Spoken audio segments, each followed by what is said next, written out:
Kwa majina mimi naitwa Ali Hashim Madaha, ni miongoni mwa wajumbe wa taasisi ya Furqan Foundation ambao wameandaa semina hii ya vijana ambao tumeiendesha hapa tangu muda wa saa 10 mpaka muda huu ambao tumeenda kumaliza. Tulialika vijana kutoka vyuo vikuu mbalimbali na tumepokea wanafunzi kutoka chuo cha Dr. Salim Ahmed Salim, tumepokea wanafunzi kutoka chuo cha University of Dar es Salaam, chuo kikuu cha Dar es Salaam, Tumaini University, College of Business Education, Tanzania Institute of Accountants, na pia tulialika pia wakazi wa Dar es Salaam mbalimbali kwa ajili ya kuhudhuria kwenye semina. Semina yetu ilikuwa inahusu kumbukumbu ya siku ya Quds ambayo huwa inaadhimishwa kila Ijumaa ya mwisho wa mwezi wa Ramadhani, na lengo la semina hizi ni kuendelea kupaza sauti zetu kupinga dhulma zinazoendelea kwa ndugu zetu wa Palestina, lakini zaidi na mataifa mengine ambayo pia yanaishi chini ya ukandamizaji au ukandamizwaji, tukirejea nchi kama Syria, Lebanon, Kongo, Sudan, Somalia na mataifa yote duniani ambayo yanaishi chini ya ukandamizwaji. So lengo kuu la semina hii ni kuamsha fikra kwa vijana, kutoa taarifa kwa vijana, kuleta mabadilishano ya kifikra kwa vijana ili waweze kufahamu nini yanayoendelea ulimwenguni, ili pia na wao waweze kunyanyua sauti zao kupinga hizi dhulma ambazo zinaendelea Mashariki ya Kati. Hilo ndio lengo kuu la semina yetu. Siku muhimu ya leo ya siku ya Quds, siku ya mshikamano wa ndugu zetu wa Palestina. Kwa kweli ndugu zetu wako katika kipindi kigumu na bado wanatuhitaji tuwaunge mkono katika jitihada zao za kupata haki yao ya ardhi yao. Kama tunavyojua, ardhi yao imeporwa na mazionisti wa Kiisraeli. Kwa hivyo tunaunga mkono jitihada zao za kuweza kupata haki yao ya ardhi yao. Siku ya Quds ni muhimu kwa sababu inatuzindua na inatuweka karibu na ndugu zetu wa Palestina. Japo kuna fikra nyingine ambazo watu wanaona labda hii siku ya Quds wanaichanganya na dini, lakini kwa kweli ni siku ya kupigania haki ya Wapalestina ambao wameporwa ardhi yao. Quds hasa chanzo chake ni pendekezo lilopelekwa na Imam Khomeini katika OIC, Organization of Islamic Country. Na kama mnavyojua, Organization of Islamic Country ni affiliated ya United Nations. Kwa hivyo hili jambo si la nini tu, limepita katika ngazi zote kimataifa na limepata recognition ya kimataifa. Tanzania tunahitaji tupaze sauti yetu kwa kuwapigania ndugu zetu wa Palestina, japo kuna propaganda nyingi zinaendeshwa kwa swala la Palestina ni swala la kidini, swala la Palestina halituhusu sisi. Hapana, swala la Palestina si la kidini, ni swala la watu kuporwa haki yao. Kwa sababu ukitizama dini, hata katika Palestina kuna watu Waislamu, kuna Wakristo, kuna watu wa dini nyingine. Kuna Wakristo na wako wengi vile vile. Ukitoa mfano, waziri wa mambo nchi za nje sasa hivi wa Palestina ni Mkristo. Kwa hivyo hakuna swala la kidini pale, kuna swala la watu walioporwa ardhi yao. Sisi wa Tanzania tumepigania haki ya Angola, tumepigania haki ya Msumbiji, tumepigania haki ya South Africa. Hatujatizama kama South Africa ni Wakristo kwa hivyo tunawasaidia kwa sababu ya Ukristo. Tumewasaidia kwa sababu ardhi yao imeporwa, tumewasaidia kwa sababu ni haki yao. Hatujatizama dini. Ndugu zetu wa Tanzania hapo wamepoteza roho zao Msumbiji. Kuna maaskari wangapi wa jeshi wametoka katika Tanzania ambao wengine walikuwa Waislamu, wengine Wakristo, wengine hawana dini, lakini wameenda kuikomboa Msumbiji, wameenda kukomboa nchi nyingine za Kiafrika. Kwa hivyo tulikuwa hatutizami dini, tunatizama haki. Kwa hivyo na suala la Palestina ni suala la kutizama haki. Hawa watu wameporwa na wanadhulumiwa, wanaonewa, wananyanyaswa. Ndio maana tunaunga mkono ili kuondokana na madhila yote hayo. Mimi naitwa Emma Nyerere, nafanya kazi na Umoja wa Afrika Wanawake, yani Pan African Women Organization PAO, Tanzania chapter ni Agency African Union, na niko hapa kwa mwaliko kuja kukumbuka siku ya Quds ambayo ni muhimu sana sana sana katika taifa la Palestina. Ni siku inayohusu mji wa Jerusalem na ni mwanzo wa changamoto ambazo wanazo pale na migogoro walionayo na taifa la Israeli.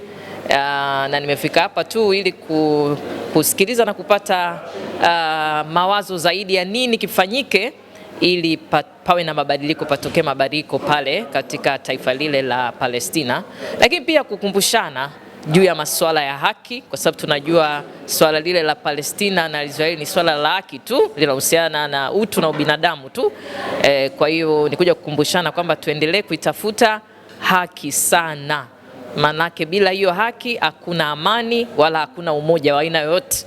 Kwa hiyo wale wanaoliangalia swala la Palestina na Israeli na kunyamaza kimya, wakijua ni swala la dini au swala la siasa au swala la uchumi, tunataka tuwakumbushe hilo sio swala tu la hayo niliyoyatamka, lakini ni swala la haki, na haki hiyo itafutwe na kila mtu aitafute haki.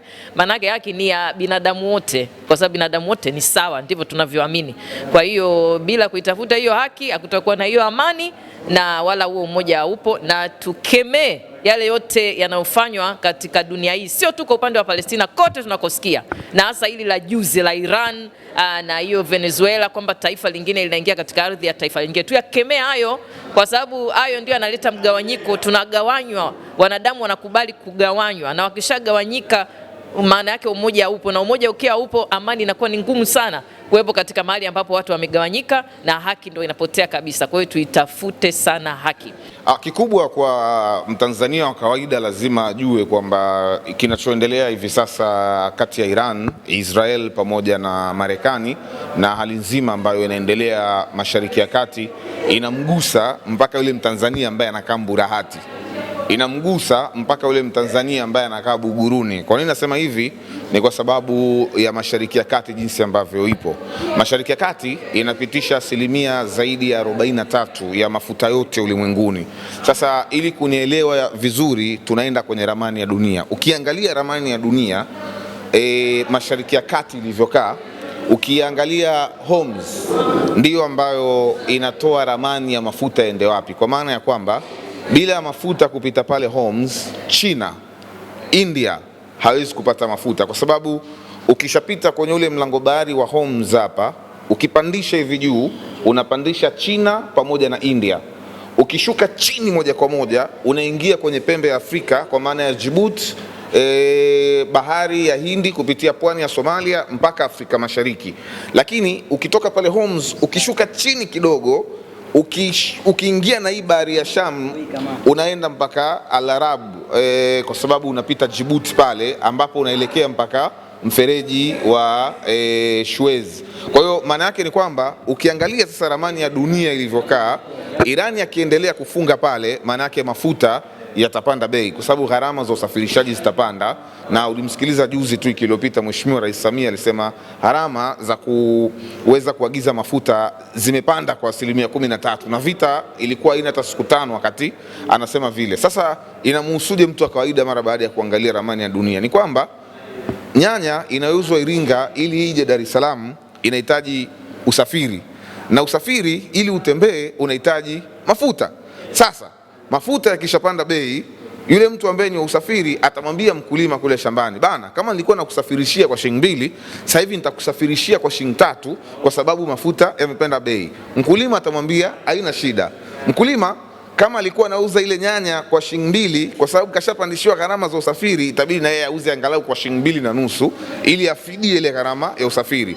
Akishamuuzia yule mtu wa mwisho wa sokoni kwa shilingi 2.5, yule mtu wa mwisho naye atapandisha angalau auze kwa shilingi 3.5 kwa mlaji wa mwisho. Sasa ndo hapo tunasema gharama za maisha zinapanda. Kwa nini? Kwa sababu nyanya ambayo ulikuwa unanunua shilingi 300, kutokana na mafuta kupanda bei na usafiri unaweza kununua shilingi 500, japokuwa nyanya hiyo inauzwa Iringa. Sasa hapo nimetolea mfano wa nyanya. Vipi nguo? Vipi unga? Vipi sukari? Vipi huduma zote za siku ambazo tunakuwa tukizitumia kila siku ambazo zinahitaji usafiri? Hapo ndipo ambapo tunasema vita hivi kati ya Iran, Israel na Marekani vinamhusu kila mtu, hususan kwa sisi ambao tuko Afrika Mashariki. Cha mwisho, mtu anaweza kusema wewe zungu, Nigeria sio na mafuta, kwani hao jamaa wakizuia tutafunga?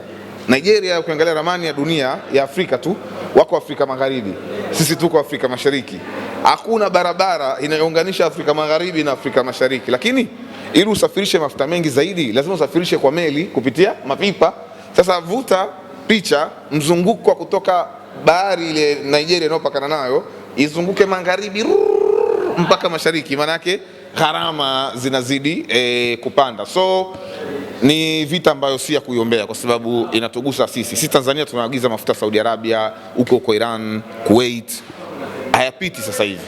Kwa hiyo nadhani hapo nitakuwa nimeeleweka, inamhusu kila mtu, kwa sababu wewe huwezi kuishi bila mafuta. Hiyo nguo uliovaa imetumia mafuta, hiyo vocha unaitumia kama ulikangua hivi imekufikia wewe kwa gari. Ukishagusa mafuta umegusa maisha ya watu wote duniani.